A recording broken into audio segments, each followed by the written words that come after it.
Welcome to the March 22nd, 2022 episode of Reactive Consciousness. Lots of twos. In the in-depth podcast about what happened this week in our lives. I'm your host, vysethebold, and this is... Lotus Prince. Yeah, this is actually, 2022. It's happening again. This is the best. And it's a Tuesday.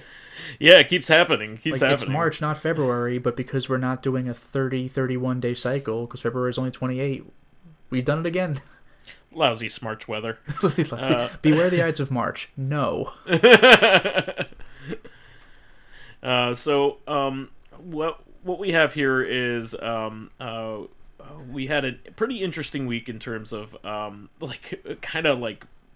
things that didn't go well. In the video game world, Yeah. I don't know if you've been following like the Chocobo GP. I've seen posts about it. From what I've heard from someone who actually played it, it looks great, and it plays great. Like, it's a genuinely good game. But that's not why this is on our list today. I saw a screenshot of the store page, because there's microtransactions. Lots of games have microtransactions. It just feels like an asshole thing to do for like a follow-up of a spin-off game, like Chocobo Racing, Chocobo GP. But like, I know it's a cliche to say the phrase if I didn't know any better, but like, it genuinely looked like a mobile games microtransaction store page. Like, if I didn't already know what systems this game was out for, I would have thought it was a mobile title. Like, it is, like, I think, don't you have to like pay to be able to pay for some things? Yeah, so you have to pay for like some kind of season pass, and then you have to do dailies to earn various currencies In a Chocobo rate, like, this isn't an MMO. Like, what are you talking about? So, you know what it reminds me of? Remember that situation with Star Wars Battlefield 2? Oh yeah. I mean, that wasn't like pay to pay, and I don't remember if there were dailies, but like, it took to you unlock hours like Darth upon Vader, hours it would take upon forever. hours of grinding if you didn't want to pay to unlock certain characters. That was when the famous phrase a sense of pride and accomplishment came up. Oh yeah, and, yeah, exactly. I mean, there are lots of games that are hard that actually give you like, oh, I finally beat the boss, I feel a sense of pride and accomplishment. But if you have to grind for like 30 hours to unlock one character, that's not pride and accomplishment. That's like, oh, thank God my chores are over. It's just abuse, yeah. Really, it's just abusing you. Like, when you're doing a simple thing over and over again, it's not like, yes, I pulled it off. It's more like I put in the time. Yeah, I put in work. So I think the major controversy is that in order to unlock the extra characters for like Final Fantasy characters, Final Fantasy VII characters in particular, it's like Cloud and Aerith. Yeah. It just takes an obnoxious long time. So apparently, there is like they are pledging to try to fix it. I wonder. I hope their efforts are successful. I wonder if they can fit, like, get rid of this shit. Like, this is the thing. Like, Square Enix has to realize that when people start dunking on their games for this reason, it's for this reason. The game is fine. I've heard it's actually very good. We don't like this bullshit, especially because this isn't a free-to-play game where they need microtransactions to live. This is a retail release. Yeah, no, this is just insane. It's really crazy that I feel like Square Enix in particular doesn't learn anything ever. Wasn't this the company that like blamed like, what was it, like players for something or other? Like, they don't appreciate what we're trying to do, and then they also blamed that one company that released that crappy Avengers game. Yeah. Which, like, I mean, yeah, that company made it, but like, I don't think that was their vision. It was Crystal Dynamics, which has been around for a long time. Yeah. The makers of Gex. But can I just say, by the Gex, that classic. Can I just say, by the way, you know what game Cloud and Aerith? Well, actually, I'm not even 100% sure about Aerith. Let's dial that back. You know what game Cloud and Sephiroth and maybe Tifa were free guys. in? Air guys. You saw it coming. God bless the ring. Whatever, dude. Yeah. Cloud and Aerith were also in the original Tactics. Like you can unlock them. Yeah, I forgot. I didn't know about Aerith. I did know about Cloud. It was like the super like, oh my god, I can't believe it. Yeah. I just think this, like, I think they basically ported what they thought was a high quality phone game. They have to realize that the audience for that kind of gacha stuff is on the phone, and it isn't on the Switch. And again, phone games range from free to like $5 or maybe $10 if they're gonna be chock full of microtransactions. Like, we hate it, but we understand. But you don't pull this shit for like a console game. It's also where you go for that kind of thing. So, like, the expectations of a console game are much different. You don't pay $60 to be able to play or pay who knows how much more money. Yeah, I think also it's okay to have a grind for something cosmetic, but not like for actual content. Like, actual content is like the no-no. And they've been doing that stuff for forever too. Like, they have those Call of Duty unique gun skins, which are like incredibly rare, but like you can do without. Yeah, exactly. It's not like an essential part of the game. It's only something that, like, if you are a hardcore person and care about your fashion, this is what you do, you know? Yeah, I mean, that's like the whole thing with Fortnite, right? The game is free, but if you want to look swag, then you might dump a bunch of money into it. Yeah, exactly. You gotta watch out for your kids doing that, because it's very easy to buy things. Yeah, I don't interact with any of that crap, because of that. Because, like skins don't matter to me at all. Well, that's one of those things. I'm terrible at online multiplayer shooters. I would get stomped by all the little kids playing that game so fast. But like, I just like to imagine joining a game with like the basic skin and just like beating somebody. It's like, well, I didn't need swag to kick your ass. But like, unfortunately, that's never going to happen because I suck at those. Well, usually it's like an indication of somebody who's brand new, so they all gang up on you. That's actually like a thing. Yeah, well, no, it makes sense. Like, you haven't bought stuff yet, but yeah, I wouldn't plan on doing that. Yeah, it kind of reminds me of Snow Crash. You ever read Snow Crash? No, but I know, wasn't that the one of the books, like Neuromancer, that kind of like invented cyberpunk? Yeah, so Neuromancer's like the first one, and there's like stuff leading up to it, like the Philip K. Dick stuff. Okay, but like, Do Androids Dream of Electric Sheep is like a precursor. Yeah, and like to cyberpunk. It was some obnoxious title. We have your memory wholesale, or whatever. It's the Total Recall book. Yeah, exactly. But it really gets going with Neuromancer. Like, that's like where people like say, okay, this is the official start. And Snow Crash is like shortly after. Definitely inspired by Neuromancer, definitely kind of thing. But Snow Crash has a much different attitude. It has kind of a almost like it's satirical. And it's really funny because it basically predicts the new thing that Facebook is trying to do. What the hell is that called? With the metaverse? The metaverse, yeah, exactly. The thing that's something that we've already had for years and years, except it's just like pathetic. Yeah, exactly. And they're like they can, like, the main character can tell like all of the like the newbies by the fact that they have like the generic like cowboy like generic cowboy like starting. Isn't it amazing that they called this stuff before like it ever happened in any form? It gets better. He said, and he's like, there's a contingent of people that just want to look like gigantic penises. And this people do that with snow sculptures. They make that shit in Minecraft. Like, it's just unavoidable. This was before the the World Wide Web. He thought of all this. Oh, sure, but I mean, people were drawing dicks like for centuries. Yeah, but like. No, I mean, it's still happening. They call that, though, yeah. It's still happening. Like in the online world, yeah. Yeah, it's really stupid. So, I mean, anyway. that's why they do it. Like, they know it's stupid.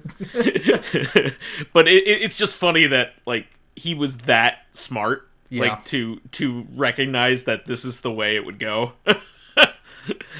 But anyway, yeah, we should move on to a big disappointment here. Platinum Games. Like, I didn't know anything about this game. Like, I haven't seen really gameplay haven't or heard whatever. much. Like, I saw a trailer, I guess, but like, nobody has anything good to say about this one, unfortunately.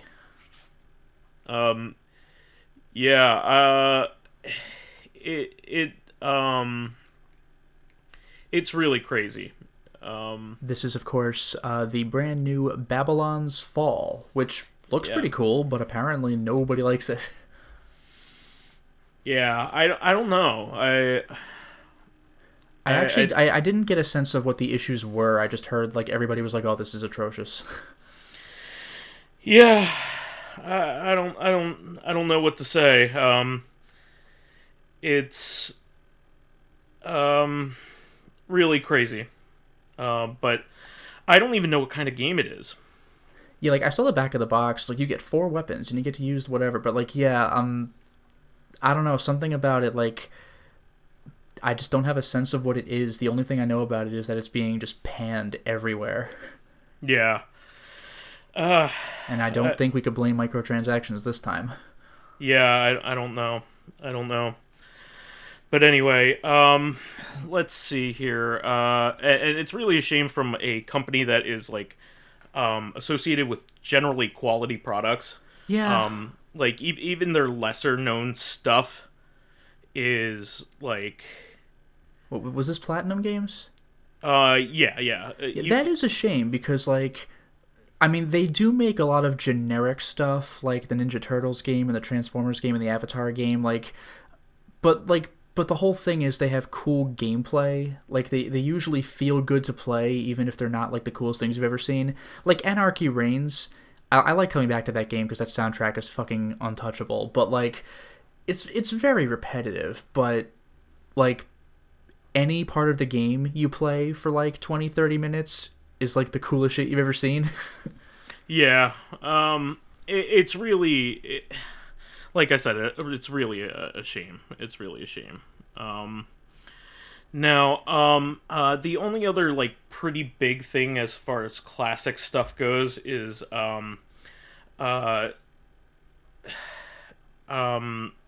the Genesis app on the Switch got new games on it. A couple new treasure games, which is pretty cool. Yeah, I was not expecting this. Yeah, so Light Crusader and Alien Soldier. Alien Soldier, of course, being the major one here. Alien Soldier's a big deal. Like, I don't know how many people know about that, but like, America never even got that, did they? That was like a PAL game?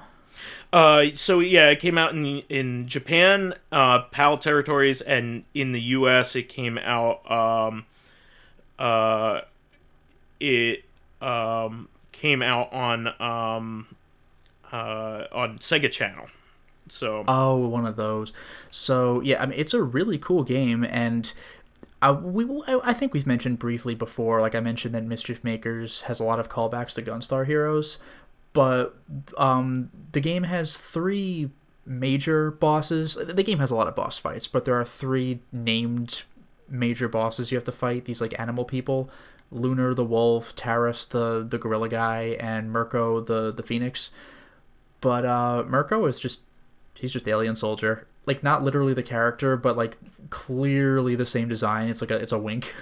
Yeah, and even the red character, that's their name in Gunstar Superheroes, the sequel. Yeah, they all have just colors are their names. Yeah. She looks a lot like the Alien Soldier character. Like, what? She's a bird woman? No, but their hairstyle is exactly the same, and kind of like their stances and all that stuff. Okay. So yeah.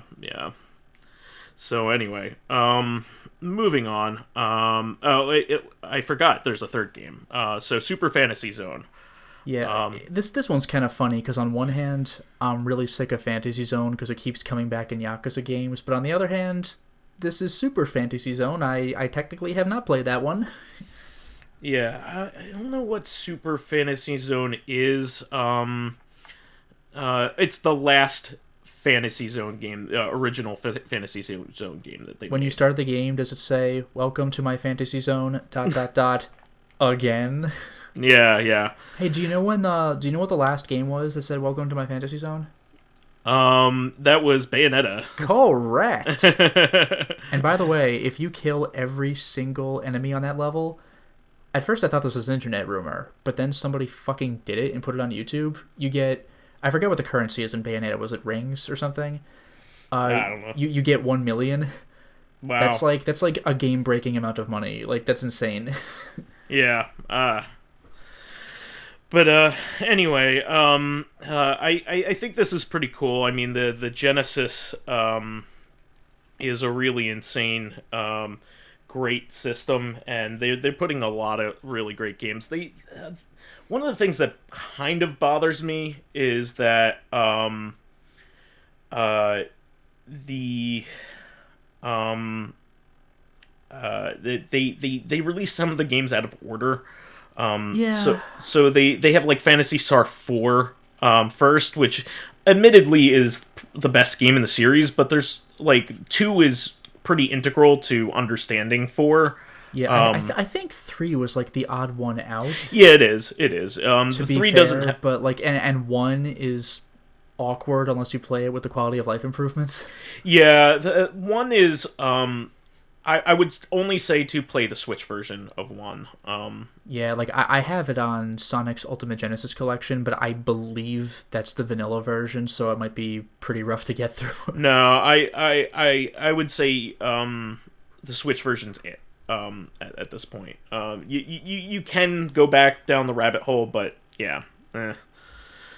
But anyway, moving on from that, Crunchyroll is totally taking over as the branding of Funimation. So Funimation's like basically not going to exist as a brand, which I kind of agree with, because Crunchyroll just sounds better, and has kind of an older audience take to it. I mean, it depends on your vibe, because Crunchyroll just like, I don't know, it makes me think of Japanese style food, I guess. Yeah, but exactly. Funimation, that's a great name. Well, it's also really associated with like kid material though. So like I could see them in the future maybe for more shonen stuff using Funimation as kind of like a secondary brand. I mean, they do dub all sorts of stuff. They did like Ultimate Hellsing, but yeah, typically you probably imagine like the Toonami block or something on TV. Exactly, and mostly like Dragon Ball and Bleach and stuff like that. And like, speaking of which, by the way. Oh, okay. Yeah. Go. Oh, may as well jump to this one. They're coming I was going to say real quick is this is even going to be on physical products, Funimation. So well, that makes sense. Yeah. If they're taking over branding, then they're taking over branding. Yeah, exactly. So it's funny. Like I still have the old Ultimate Hellsing Gineon releases. Like, oh, Funimation took over, but now even the Funimation stuff's going to be like an artifact. Yeah. But yeah, anyway, yeah, Dragon Ball, DBZ, and GB, very nice. DBGT are coming to Crunchyroll as well, which, I mean, surprise, surprise, but okay, now it's confirmation. Yeah. And yeah, I mean, Crunchyroll is also raising its prices, I think, to $10 a month, but it's also combining all the content. So I think it's going to be really cool that everything's all in one place. But it's far from the only game in town. There's also plenty of anime shown on Netflix, and Hulu, and they both kind of produce their own stuff. You know what I mean? So it's still weird to me that Stone Ocean JoJo is a Netflix thing, even in Japan. Yeah. Like that's really off-putting, especially because the first 5 parts were not. Yeah, I guess it's whoever ponies up the money, right? I guess so long as they release the Blu-rays, I'll take them. I want fucking the Spoke Rohan Kishibe physically, and it should have been in the Part 5 Blu-rays, but not in the American release, because greedy bastards. Yeah, yeah. Persona 4 Ultimax is now on all current platforms. This was a really fun game, and also has like a really involved story mode compared to a lot of other fighting games. So this is definitely like a one-player friendly fighting game, as well as it's pretty fun tournament style. I don't know whether it's top tier or anything like that. Yeah, I have no set. Like, bring Mr. Ryu in for this. Like, I have no idea of like the ins and outs and intricacies and whether it's good in tournament settings for fighting games. I'm so out of the loop on that. All I can tell you is that like as far as fighting games go, it is fun for a casual player, and also pretty easy to understand compared to even Arc System's other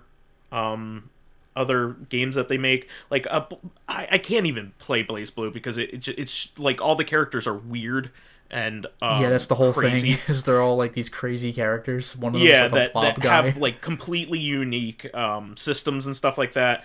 And Persona, oh, and I should also specify that if you haven't played this game, it actually is kind of a misnomer to call it Persona 4 because it's actually Persona 3 and 4 characters. Yeah. But yeah, it has Persona 3 and 4 characters. This is the second game, so it has like I don't know if it I don't think I think it has a unique story mode that the first game doesn't, so like it doesn't encompass all the one player content of the first game, but it has like all the fighters from the first game. Sure. But yeah, it just was one of those games that was a lot of fun to pick up and play. I like playing as the boxer character from Persona 3. I forget what his name is, but I really enjoyed him.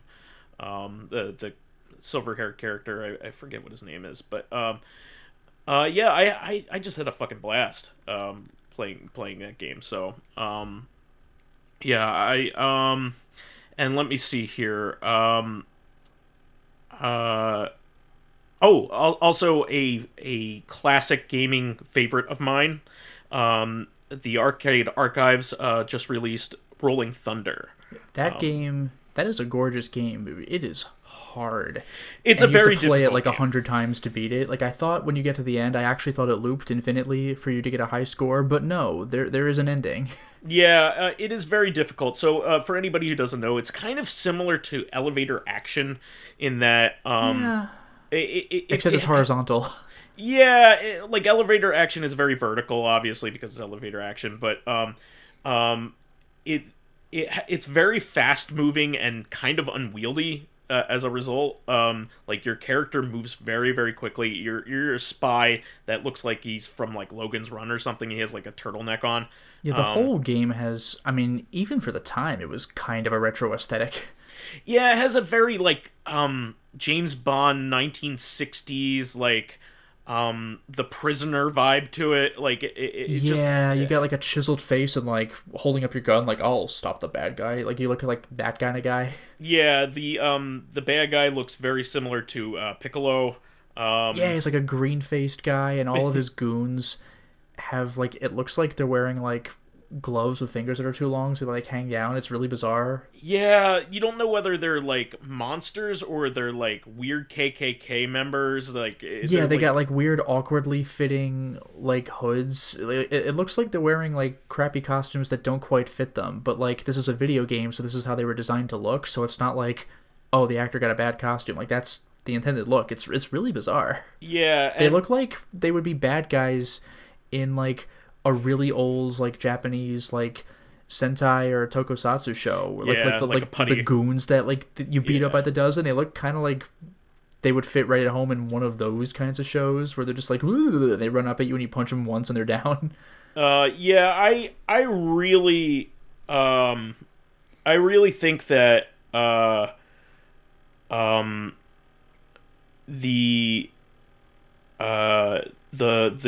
those characters, those that kind of bad guy kind of informed like the bad guys that are in like Time Crisis. Really? You have like different Yeah, because like different color bad guys do different things, and they have different roles in the game. Yeah, in Time Crisis, the red shirt or the orange shirt, whatever, like those are the ones who would actually shoot at you. Yeah. So like it depending on their color, it informs you on like it, like as you work forward in things.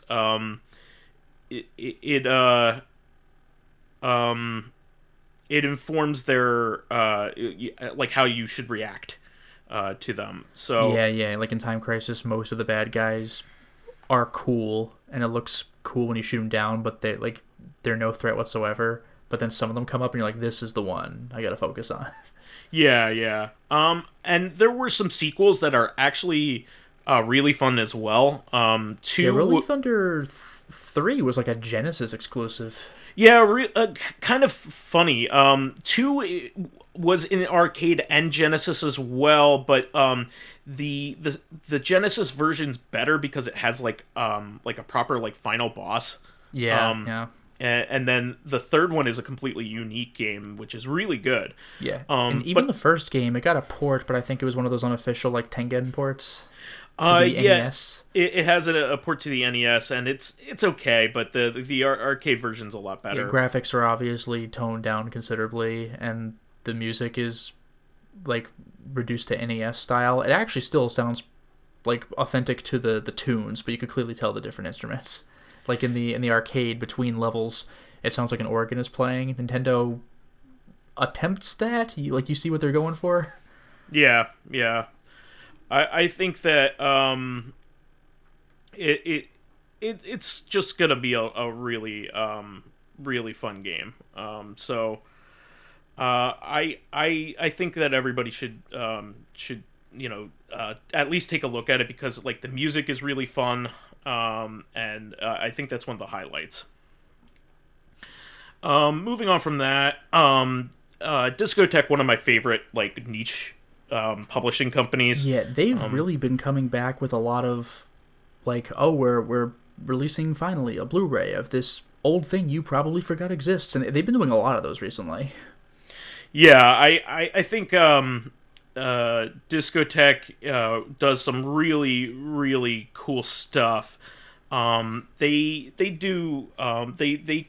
dig out like all kinds of like cool OVA stuff that never got localized, or if it did, it was like heavily either censored or whatever. I was just going to mention they recently did, honestly not something I would recommend, but they recently did Violence Jack, which that movie is like impossible to watch, and it still had material cut from it. And apparently now they're releasing like the full version. It's like, oh boy. I'm past my stage of like I want to watch like all the grossest stuff I could find. Yeah, I was gonna say, even among like edgelord 90s anime, this one is like way too intense. Yeah, I mean, I like a dark thing, but I don't want to be disturbed either. Yeah, well, stay away from that one. Yeah, exactly. But yeah, they are putting out like had a huge announcement where they rattled off like all kinds of really cool animes that they're bringing back and also restoring. One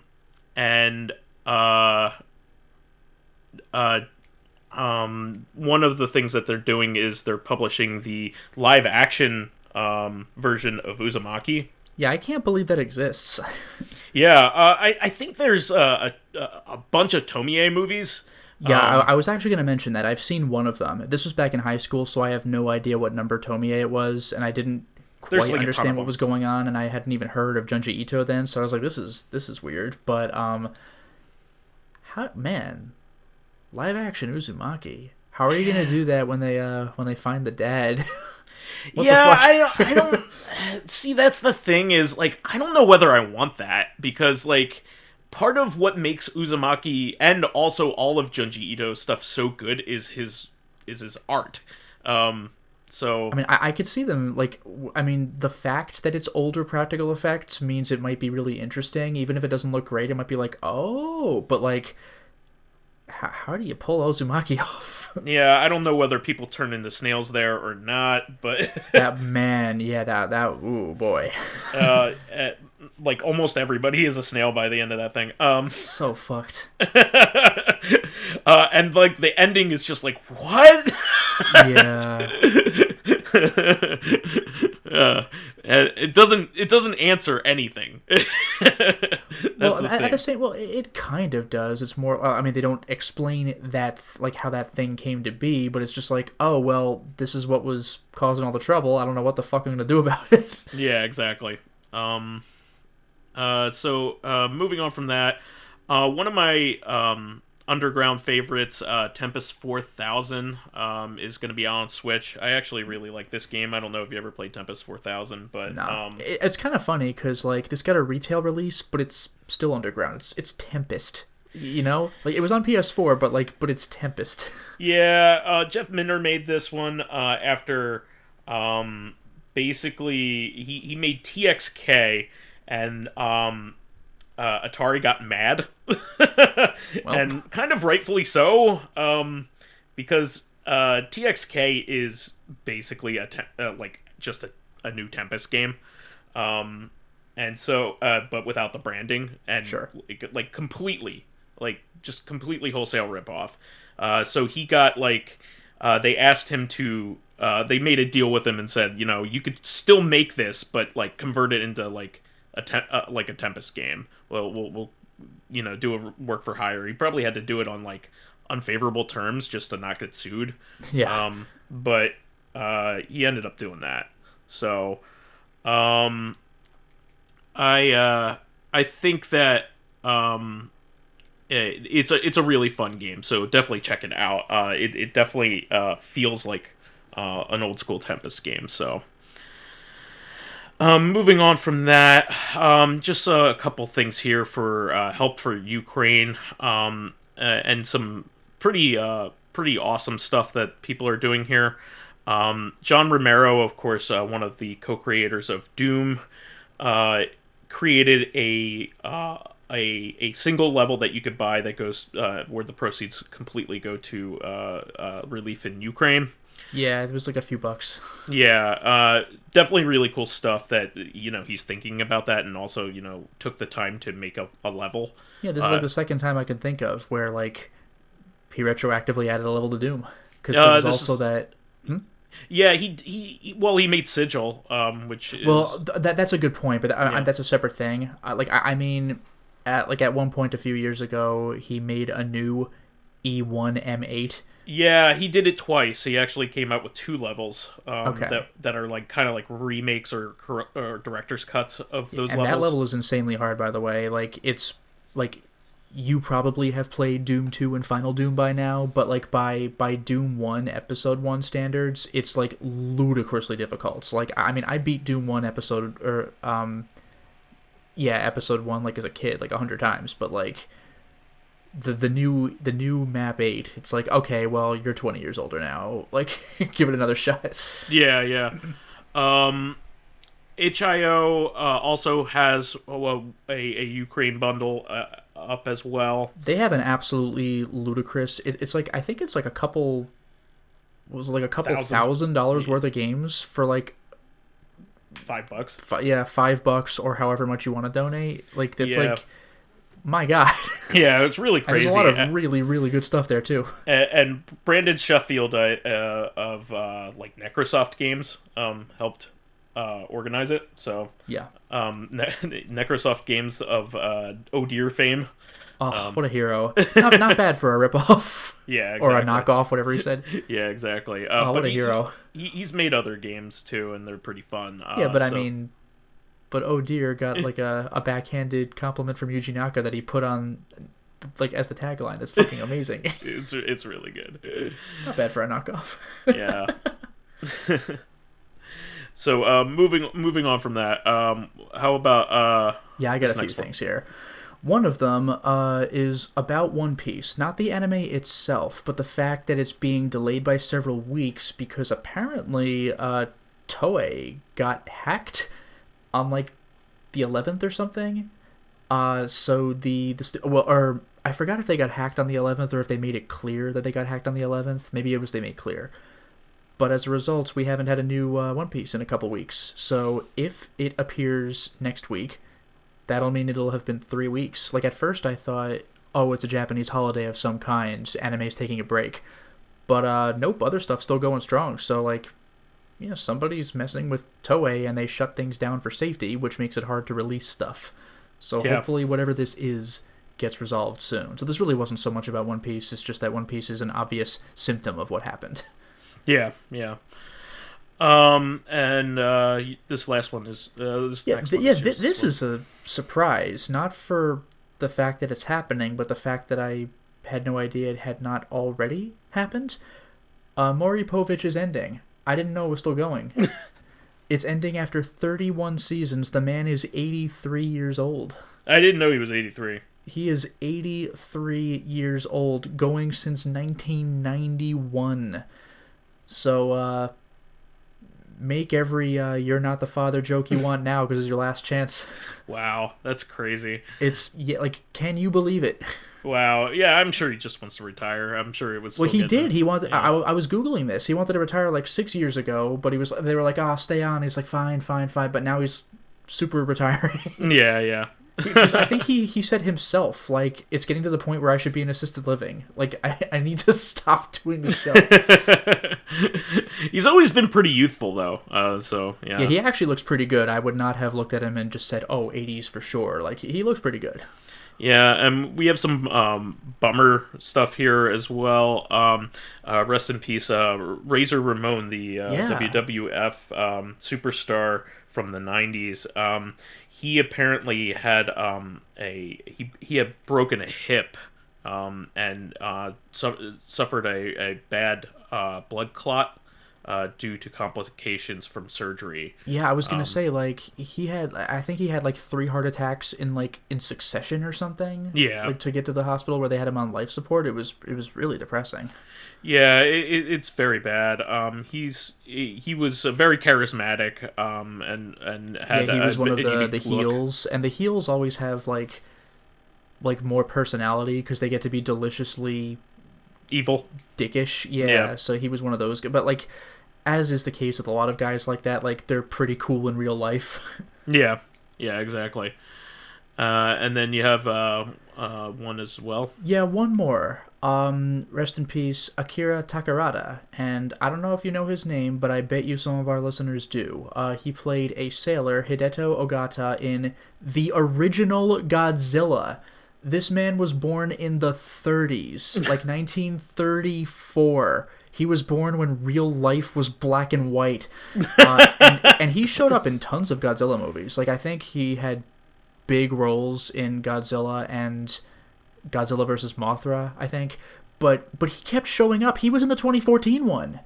Like, wow. Probably a minor role. Like, I'm sorry, I haven't seen the 2014 one. I don't think he was doing big things in that movie, but it's like, he's still here. Like that's amazing. He's been doing this for the entirety of Godzilla's history. And he made it to 2022. Like, that is impressive. That's crazy. Yeah, so OG, like, he wasn't the Godzilla character, but OG Godzilla movie. Wow. That's pretty crazy. Yeah.